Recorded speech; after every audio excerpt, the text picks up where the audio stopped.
In the last tutorial, we covered money management, whereby traders can set monetary constraints to limit their monetary exposure in advance to taking a trade on the market. It was a means of predetermining how much you could potentially lose in capital terms when taking a trade or a position on the market.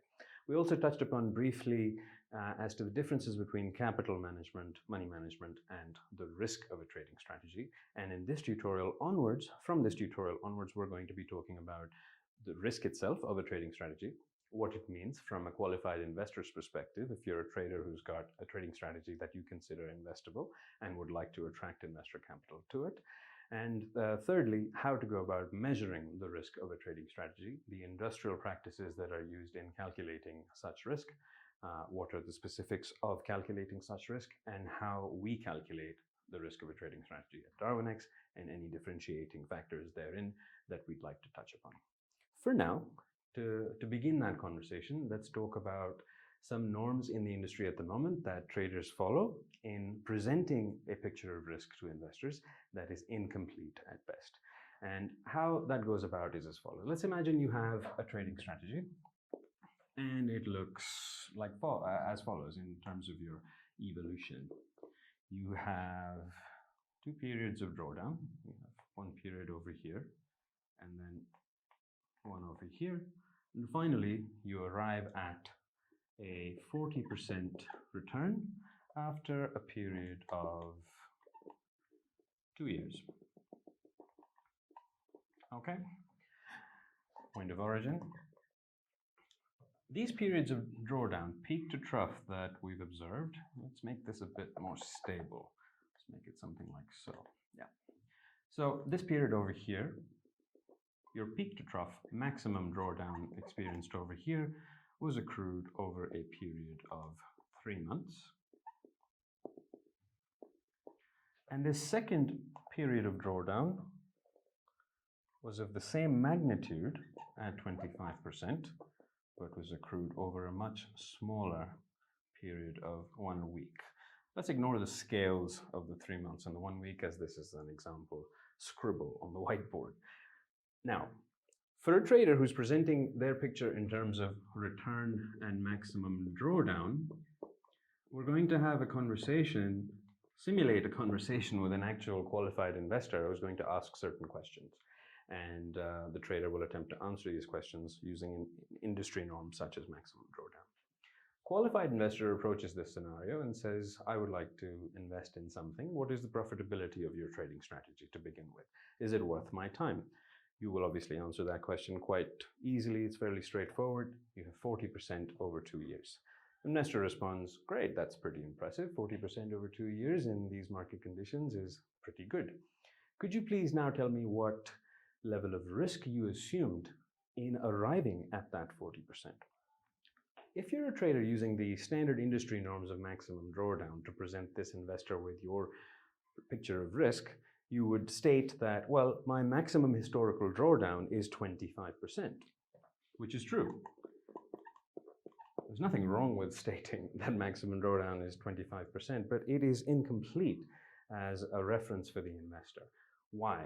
Because based on visual inspection of your trading strategy, you've accrued 2 periods of such drawdown where indeed you have not crossed 25% in maximum drawdown.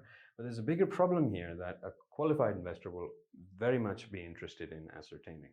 And that is that the first period of 25% drawdown was accrued over a 3-month period, whereas the second period of 25% drawdown was accrued over 1 week. The 25% drawdown accrued over 1 week will be considered as fairly dangerous compared to the 25% over 3 months. There may be investors with risk appetites that don't permit investing in either of these. But from visual inspection, the investor will see that your picture of risk is incomplete, as you may have specified your max drawdown of 25%, but you haven't been able to justify what happened in those 2 periods and what the investor can expect were the investor to invest in your trading strategy. What does that expectation involve? The investor is interested in you presenting the probability of a loss event occurring, the magnitude of that loss, and a fixed time horizon within which the investor could potentially experience that loss or more than that loss. And simply stating maximum drawdown is unfortunately insufficient to attract investor capital from serious investors. So, where does max drawdown come in then? Is it of any use? Yes, of course. Max drawdown and return are measures of performance. And were you to inspect visually, let's imagine two trading strategies that operate with the same risk going into the market. We haven't gone into the specifics of risk calculations yet, but were there to be two trading strategies that operate with the same risk but have different trajectories but arrive at the same percentage return at the end? From an investor's perspective, visual inspection would probably yield candidate 1 being more preferable than candidate 2, as the peak to trough drawdown behavior of candidate 1 is seemingly a lot more robust and stable compared to that of candidate 2. But at the same time, without presenting a picture of risk that is probabilistically stable in terms of time horizon and magnitude that you're presenting to the investor, you cannot justify quantitatively your risk profile. And if you'd like to invest, if you'd like to attract investor capital, that is a must. So where do we go from here? The very first thing we need to cover is, well, how is risk measured in industry to begin with? What is involved in calculating such risk, and what are the measures already in place in industry that go about addressing this subject? In industry, we use a measure. You'll find a measure known as value at risk that is used to assess the risk of a trading strategy or security in the way we've just been talking about, value at risk. And to satisfy the investor's requirements of probability, magnitude, and time, value at risk is always calculated with a confidence level. In Darwinex's case, this is 95%. It always yields a magnitude, so the actual loss that you could experience, let's call that X%. And finally, there will be a time horizon that also accompanies the value at risk value. And in our case at Darwinex, that time horizon is 1 month. So by approaching the subject of risk using value at risk, we're bringing the probabilities into the picture, the magnitude, and the fixed time horizon. We are, by calculating risk in this way, able to answer the question that was presented to us. Well, the probability of you experiencing a loss event of magnitude X within 1 month is so. And by using 1 month, we're effectively at bar 95. We're also stating that, well, 1 month or once every 20 months, an investor may experience a loss greater than or equal to X% that we arrived at in our bar calculation. Now, how do we go about calculating these values? How do we go about presenting the picture complete with empirical data? For that, we need to go into an example as to the calculation itself, how it's done in industry.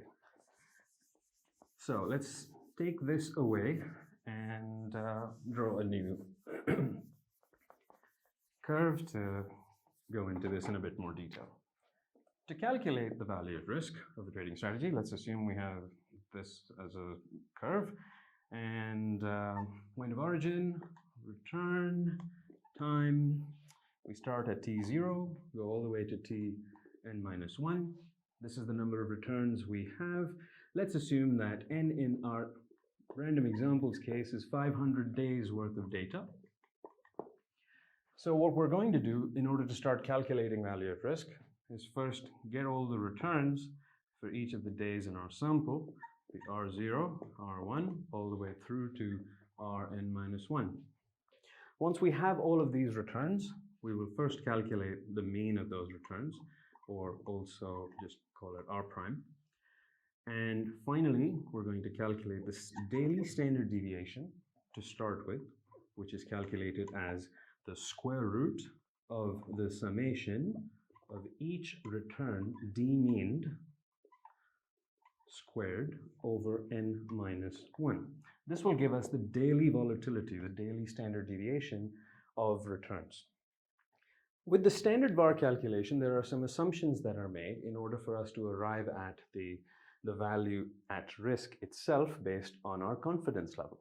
Using a confidence level of 95% and making, and this is where it gets critical, this assumption and why it's not correct to use it this way, we'll focus on in a future tutorial. But right now, standard value at risk calculation will have a normality assumption, and to arrive at the 95 percentile left tail risk, that will correspond to 1.65. We will then calculate our monthly value at risk by first calculating a scaled standard deviation. We need to scale our standard deviation by square root of t, which t in this case would be 21, as we are using daily returns to get a monthly standard deviation value. Once we have that value, we will then calculate the value at risk at 95% confidence equals 1.65 times the standard monthly deviation. Now, be this as it may, the assumptions that we've made in going and calculating this are troublesome when considering securities and trading strategies and general market dynamics in general. Why? Well, firstly, for some really simple reasons, if we go about using daily returns, then it's possible that we are not exposing the calculations to events that happened intraday. So imagine one of these periods, this was a day, and in that day, let's draw this day over here. This one particular day looked like this, where the opening and closing was the same, but there was massive volatility in between. By taking daily returns, you're ignoring this massive volatility and the risks that it would have presented to the investor were the investor invested in that strategy to begin with. So the first problem is, by using daily returns for all strategies, we're exposing ourselves to the risk, where for strategies that experience massive intraday volatility or that only trade intraday, for instance, we're not appropriately representing their risk profile by using the standard value at risk calculation. The second problem is with the assumption of normality to begin with. By assuming normality, we're assuming that the returns are distributed with a kurtosis of 3, which is specific to normal distributions. What happens in markets is that there are often rare events that skew distributions of returns and can easily skew returns such that the kurtosis of a distribution far exceeds 3 standard deviations. And that is a problem if we're assuming normality and calculating our value at risk at whatever confidence interval, using the assumption that kurtosis will always be 3. In such scenarios, let's just rub this part out for now. A normal distribution, a distribution of returns that was previously normal, will become leptokurtic. And leptokurtic distributions are such that you have fatter tails, where the kurtosis constraints in the standard normal distribution are no longer respected, and more importantly, and this was your normal distribution, something like that. Rough example to demonstrate the fat tails versus normal tails. And from an investor's perspective, the investor could experience broader fluctuations in extrema, both good and bad. So were you to have calculated value at risk under the assumption of daily returns using normality as an assumption, and encountered market events that break that consideration and turn a normal into a leptokurtic scenario, you would then be presenting the investor with a picture of risk that does not adequately represent the actual risk the investor might be taking on. So for these reasons, at Darwinex, we do not calculate value at risk this way. So case closed. We do not use these specifics in arriving at value at risk. In future tutorials, we'll delve into a bit more detail as to how we go about calculating the value at risk of a trading strategy.